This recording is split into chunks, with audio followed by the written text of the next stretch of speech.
Proclamation.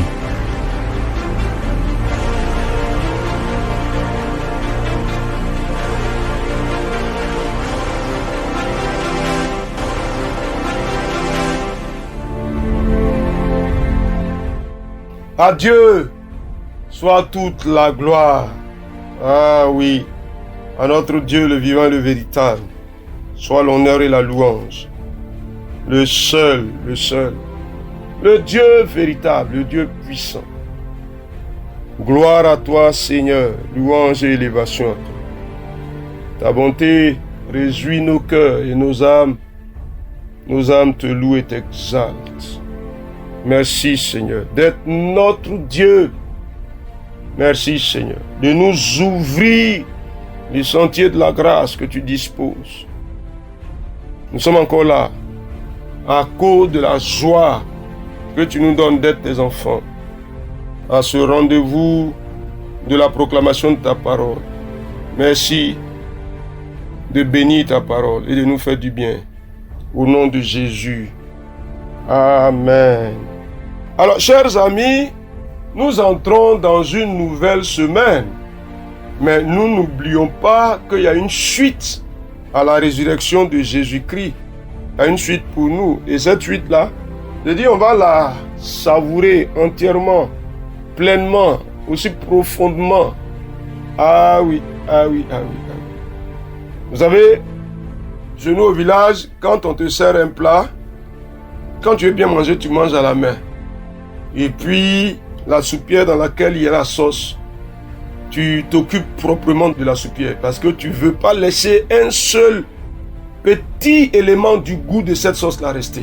Ah oui, la résurrection, non, cher ami, elle nous a comblés de grâce. Il va falloir qu'on en profite cette année. Il faut que la résurrection produise du fruit dans nos vies. Alors, je voudrais vous inviter à aller avec moi dans Jean, chapitre 21.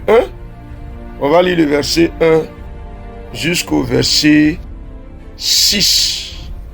Jean, chapitre 21. C'est le dernier chapitre de l'évangile de Jésus-Christ selon Jean. Le verset 1 au verset 6. Voici ce qui est écrit. Après cela, Jésus se montra encore aux disciples sur les bords de la mer de Tibériade. Et voici de quelle manière il se montra. Simon-Pierre, Thomas, appelé Didyme, Nathanaël de Cana à Galilée, les fils de Zébédée et deux autres disciples de Jésus étaient ensemble. Simon-Pierre leur dit, je vais pêcher. Il lui dit, nous allons aussi avec toi. Ils sortirent et montèrent dans une barque. Et cette nuit-là, ils ne prirent rien. Le matin étant venu, Jésus se trouva sur le rivage. Mais les disciples ne savaient pas que c'était lui, que c'était Jésus. Jésus leur dit, enfants, n'avez-vous rien à manger? Ils lui répondirent, non. Il leur dit, jetez le filet du côté droit de la barque et vous trouverez. Ils le jetèrent donc et ils ne pouvaient plus le retirer à cause de la grande quantité de poissons. Amen.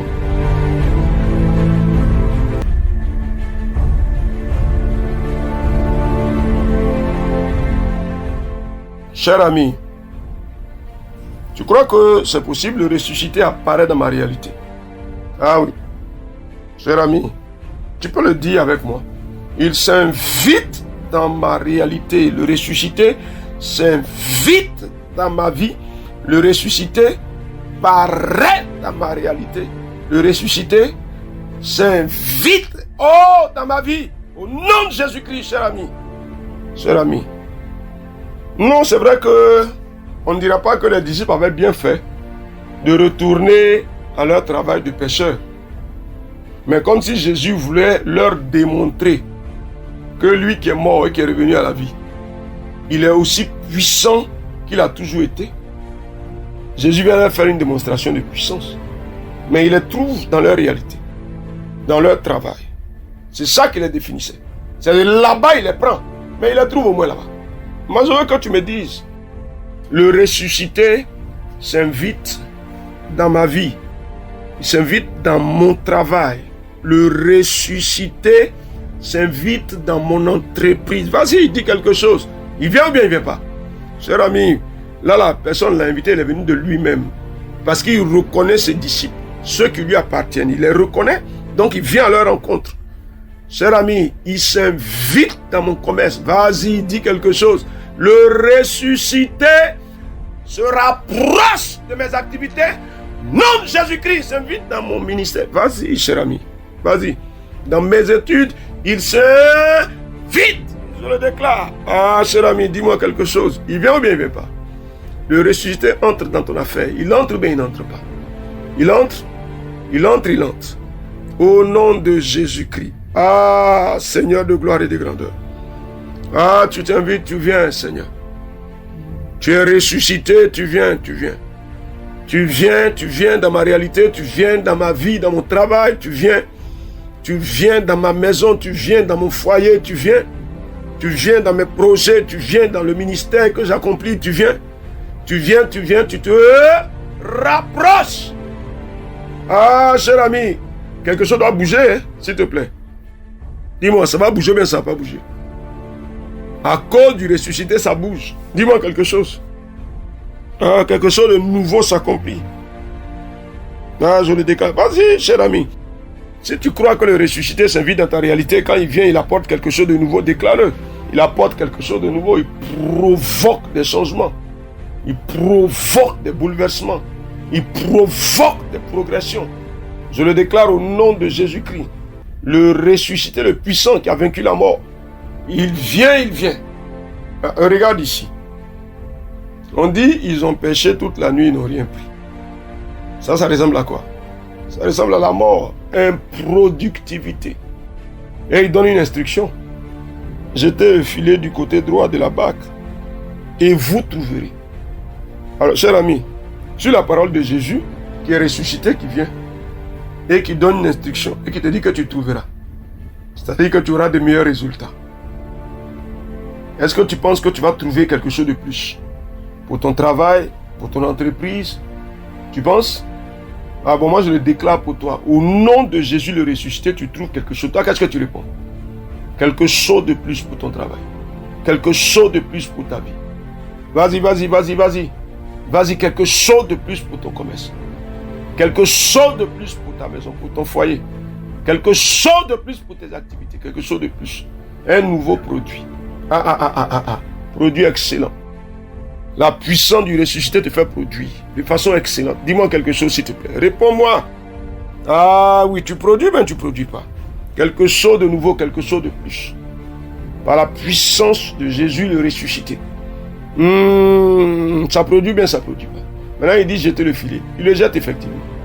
Ah, le miracle s'accomplit. On a du mal à retirer le filet. Parce qu'il y a de nombreux gros poissons qui ont été pris par le filet. Mais c'est dans la même mer, dans le même lac de Tibériade là, qu'ils avaient pêché toute la nuit. Mais à cause de la résurrection, à cause de l'action, de la puissance du ressuscité, ce qui ne produisait pas produit maintenant. Cher ami, le même lieu s'il te plaît. Ils n'ont pas changé d'endroit. Ils sont restés sur le même lac de Tibériade. Le même lac là. C'est dans le même endroit, dans le même lieu. Ah oui. Un nouveau produit. Quelque chose de nouveau. Il provoque la productivité. Là où ça n'avait pas produit, ça commence à produire. Cher ami, dit quelque chose. Là où ça n'avait pas produit, ça commence à produire. Je le déclare au nom de Jésus-Christ. Un nouveau produit. La puissance du ressuscité fait produire. Fait produire ce qui n'avait pas produit. Ce qui n'avait pas porté de fruits, porte du fruit. Maintenant même. Par le nom de Jésus-Christ. Dis-moi quelque chose s'il te plaît. À cause de la puissance du ressuscité. Il y a un nouveau produit. Tu reçois bien, tu ne reçois pas. Un nouveau produit. Cher ami. Un nouveau produit. Dis-moi quelque chose. Au nom de Jésus-Christ. Un nouveau produit. Au nom de Jésus. Un nouveau produit. Ah oui, là où ça n'avait pas produit, ça produit. Cher ami, dit quelque chose. Ah, il faut prononcer pour ton travail, pour ton projet, pour tes activités. Ça produit un fruit excellent par le nom de Jésus-Christ. Ah, Dieu des cieux,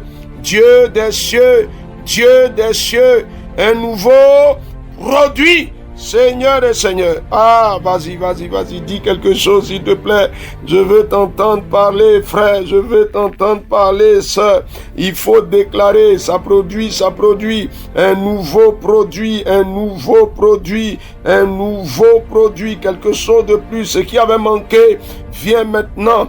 Ah, Seigneur, tu fais produire mon travail. Il produit par le nom de Jésus-Christ. La gloire du Dieu des cieux se manifeste au nom de Jésus-Christ.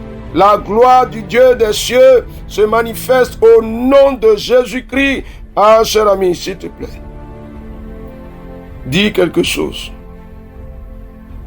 Dis quelque chose. Ah oui. Seigneur, qu'est-ce que tu dis? Alléluia. Alors, tu vois, mais Jésus leur a dit une chose. Bon, certainement, tu vas le faire. Écoute ce qu'il leur demande. Enfant, n'avez-vous rien à manger? Il veut manger. Est-ce qu'il y a quelque chose que tu peux faire pour honorer le Seigneur? Non, c'est pas qu'aujourd'hui le Seigneur veut manger physiquement, non. Mais on dirait qu'il y a quelque chose qu'il faut que tu fasses pour le Seigneur. Ah oui, si ton cœur le ressent, fais-le. Honore-le pour dire, Seigneur, voici ce que tu as demandé. Voici ce que tu as demandé. Je t'envoie ce que tu as demandé. Ah, si c'est une offrande que tu veux faire, si c'est quelque chose que tu veux faire pour honorer le Seigneur, fais-le s'il te plaît. Mais fais-le avec un cœur joyeux s'il te plaît. Ah, dis au Seigneur, tu l'as demandé à tes disciples, moi je réponds. Tu as demandé s'ils avaient à manger, moi j'envoie une provision pour toi. Pour ta gloire, pour ta grandeur. Pour t'honorer, pour te célébrer. Si tu le fais, le ciel sera honoré. Alléluia. Que le nom du Seigneur soit béni, chers frères et chères sœurs. Jean chapitre 21, versets 1 à 6. Ah, une nouvelle productivité. Le ressuscité vient accomplir quelque chose de nouveau en notre faveur. Au nom de Jésus. Amen. Proclamation. Dieu bénisse votre journée.